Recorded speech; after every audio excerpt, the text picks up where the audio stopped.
नमस्कार, आप देख रहे हैं एबी स्टार न्यूज़। मैं हूं आपके साथ सपना वर्मा। स्वागत करती हूं आपका हमारी खास पेशकश एक किस्सा दिन का हिस्सा में, जहां मैं आपको बताती हूं देश और दुनिया से जुड़े वो तमाम राजनीतिक, ऐतिहासिक और सामाजिक क्षेत्र से जुड़ा वो एक दिलचस्प और एक अनोखा किस्सा जो बनेगा दिन का हिस्सा। तो चलिए शुरुआत करते हैं आज के हमारे पहले किस्से से, जो कि जुड़ा है महात्मा ज्योतिबा फूले से। आज ही के दिन साल 1890 को उनका निधन हुआ था। आज उनकी पुण्यतिथि है। वो समाज सेवी, भारतीय विचारक और एक ऐसे महान शख्स थे, एक ऐसी महान शख्सियत थी जिन्होंने जातिवाद व्यवस्था और विधवा विवाह को लेकर एक अलग ही अनूठी प्रथा को कायम किया। आइए एक नज़र डालते हैं उनके इतिहास पर। आइए जानते हैं आज क्या है खास। खंगालते हैं इतिहास के पन्ने।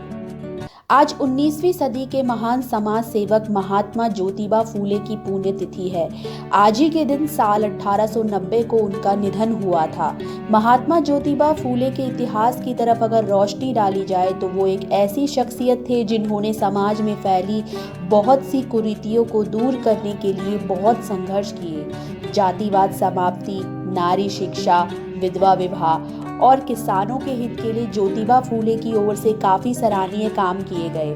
महात्मा ज्योतिबा फूले का जन्म 11 अप्रैल साल 1827 को पुणे में हुआ था। उनकी माता का नाम चिमणाबाई और पिता का नाम गोविंद राव था। उनका परिवार कई पीढ़ी पहले माली का काम करता था। वो सतारा से पुणे फूल लाकर फूलों के गजरे आदि बनाकर बेचने का काम करते थे, इसीलिए उनकी पीढ़ी फूले के नाम से जानी जाती थी। महात्मा ज्योतिबा फूले का पूरा नाम ज्योतिराव गोविंदराव फूले था। ज्योतिबा बहुत बुद्धिमान थे। उन्होंने मराठी में अध्ययन किया। वो महान क्रांतिकारी, भारतीय विचारक, समाज सेवी, लेखक और दार्शनिक थे। साल 1840 में ज्योतिबा फूले का विवाह सावित्री बाई से हुआ था। महाराष्ट्र में धार्मिक सुधार आंदोलन उस वक्त जोरों पर था। जाति प्रथा का विरोध करने और एकेश्वरवाद को अमल में लाने के लिए प्रार्थना सभा की स्थापना की गई, जिसके प्रमुख गोविंद रनाडे और आरजी भंडारकर थे। उस वक्त महाराष्ट्र में जाति प्रथा बड़े ही विध्वंस रूप से तरीके से फैली हुई थी। स्त्रियों की शिक्षा को लेकर लोग काफी उदासीन थे। ऐसे में ज्योतिबा फूले ने समाज को इन कुरीतियों से मुक्त करने के लिए उस समय बड़े पैमाने पर सक्रिय रूप से आंदोलन चलाए।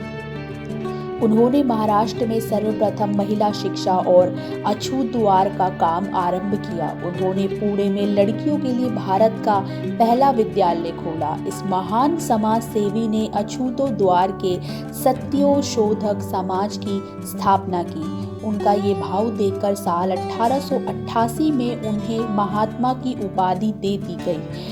ज्योतिराव गोविंदराव फूले की मृत्यु 28 नवंबर 1890 को यानी कि आज ही के दिन हुई थी। उनकी मृत्यु पुणे में हुई थी। वो एक ऐसी शख्सियत है जिनके योगदान को इतिहास में कभी नहीं भुलाया। ज्योतिबा फूले इतिहास की वो शख्सियत है जिन्होंने जातिवादी व्यवस्था का पुरजोर विरोध किया। विधवा विवाह को बढ़ावा देने में उनकी एक अहम भूमिका रही। महिलाओं की शिक्षा में भी उनकी भूमिका सबसे अहम थी। उस वक्त जिस वक्त महिलाओं को शिक्षित करना इतना अहम नहीं माना जाता था, उस वक्त भी जो डटकर खड़े रहे वो थे ज्योतिबा फूले। चलिए बढ़ते हैं अब हमारे अगले किस्से की तरफ। हमारा अगला किस्सा जुड़ा है न्यूजीलैंड में वोटिंग के अधिकार से। आज ही के दिन साल 1893 को यहाँ पर महिलाओं को वोटिंग का अधिकार दिया गया था। आज ही के दिन साल 1893 को महिलाओं ने पहला वोट डाला था। आइए नजर डालते हैं न्यूजीलैंड के इतिहास पर। आज ही के दिन साल 1893 को न्यूजीलैंड में महिलाओं ने पहली बार वोट डाला था। भारत जिस वक्त आज़ाद हुआ था उसी दिन से महिलाओं को वोटिंग का अधिकार मिल गया था। वहीं अगर अमेरिका की बात की जाए तो इस देश में महिलाओं को वोट देने का अधिकार देने में कम से कम 144 साल लग गए थे। ब्रिटेन की बात की जाए तो इसमें एक सदी लग गई।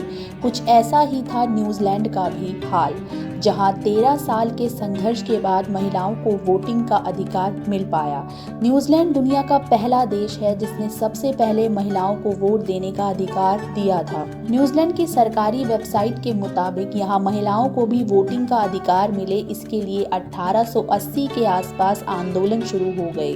महिलाओं को वोटिंग का अधिकार दिलाने की लड़ाई के लिए वुमेन्स क्रिश्चियन टेम्परेंस यूनियन बना, जिसकी लीडर केट शेम्पथ थी। केट शेम्पथ ने ही महिलाओं को वोटिंग के अधिकार की लड़ाई लड़ने में अहम भूमिका निभाई। इसके लिए उन्होंने एक पिटीशन पर साइन भी करवाए। उन्होंने करीब 3 साल मेहनत की, तब जाकर 32,000 महिलाओं के इस पर साइन हो पाए। ये उस समय की न्यूजीलैंड की महिला आबादी का करीब 1/4 था। उनकी पिटीशन पर समर्थन मिलने के बाद 8 सितंबर साल 1893 को बिल लाया गया। इसके बाद 19 सितंबर को लॉर्ड ग्लासगो ने बिल पर साइन कर इसे कानून बनाया। तब जाकर महिलाओं को वोटिंग का अधिकार मिला। 28 नवंबर साल 1893 को हुए आम चुनाव में महिलाओं ने पहली बार वोट डाले। पहले चुनाव में 1.9 लाख महिला वोटर थी, जिसमें कि 82% यानी कि 90,290 महिलाओं ने वोट डाले, जो कि एक बड़ा योगदान था केट शेम्पथ का, जिन्होंने महिलाओं की वोटिंग में एक बड़ी भूमिका निभाई। इस अधिकार को उन्होंने आगे तक एक लंबी लड़ाई लड़कर उस वक्त महिलाओं को उनके अधिकार। न्यूजीलैंड में उस समय 82% महिलाओं ने वोट डाले थे, यानी कि 90,000 के आसपास महिलाएं ऐसी थी जिन्होंने उस वक्त वोट डाला था, जो कि एक बहुत बड़ी सफलता है। इस सफलता में कई लोगों ने अपनी भागीदारी निभाई और इसमें भागीदारी निभाने वाली उस समय एक महिला ही थी। चलिए बढ़ते हैं अब हमारे अगले किस्से की तरफ। हमारा अगला किस्सा जुड़ा है कैप्टन इंद्राणी सिंह से। जी हाँ, कैप्टन इंद्राणी सिंह से, जिन्होंने विमान एयरबस को उड़ाया था। आज ही के दिन विमान एयरबस A300 को उड़ाया गया था। उसने उड़ान भरी थी। ये पहला ऐसा विमान था जिसे अब तक सिर्फ पुरुष ही उड़ाया करते थे, लेकिन साल 1996 में इसे एक महिला पायलट के द्वारा चलाया गया। चलिए एक नज़र डालते हैं इनके इतिहास पर। आज ही के दिन पहली बार किसी महिला ने एयरबस A300 विमान को उड़ाया था। एयरबस A300 विमान की अगर बात की जाए तो एयरबस A300 विमान अमेरिकी कंपनी बोइंग ने बनाया है। ये विमान काफ़ी बड़ा है। 28 नवंबर साल 1996 से पहले तक इसे सिर्फ पुरुषों ने ही उड़ाया था, लेकिन 28 नवंबर साल 1996 को कैप्टन इंद्राणी ने इसे उड़ाकर इतिहास रच दिया। कैप्टन इंद्राणी ने इस विमान की कमांड भी की। वो दुनिया की पहली महिला थी जो एयरबस A300 को कमांडर कर रही थी। इंद्राणी को साल 1986 में पायलट का लाइसेंस मिला और उस वक्त बाद वो एयर इंडिया के बोइंग 737 की पायलट बन गई। आज ही के दिन पहली बार किसी महिला ने एयरबस A300 विमान को उड़ाया था। एयरबस A300 विमान की अगर बात की जाए तो एयरबस A300 विमान अमेरिकी कंपनी बोइंग ने बनाया है। ये विमान काफ़ी बड़ा है। 28 नवंबर साल 1996 से पहले तक इसे सिर्फ पुरुषों ने ही उड़ाया था, लेकिन 28 नवंबर साल 1996 को कैप्टन इंद्राणी ने इसे उड़ाकर इतिहास रच दिया। कैप्टन इंद्राणी ने इस विमान की कमांड भी की।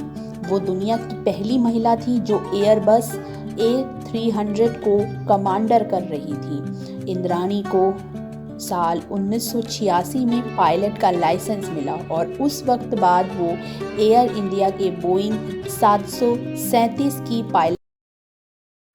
उस दौर की ये सबसे बड़ी सफलताओं में से एक था जब विमान चालक केवल पुरुष ही हुआ करते थे। उस वक्त महिलाओं के लिए ऐसा कदम उठाना एक इतिहास रचने जैसा था।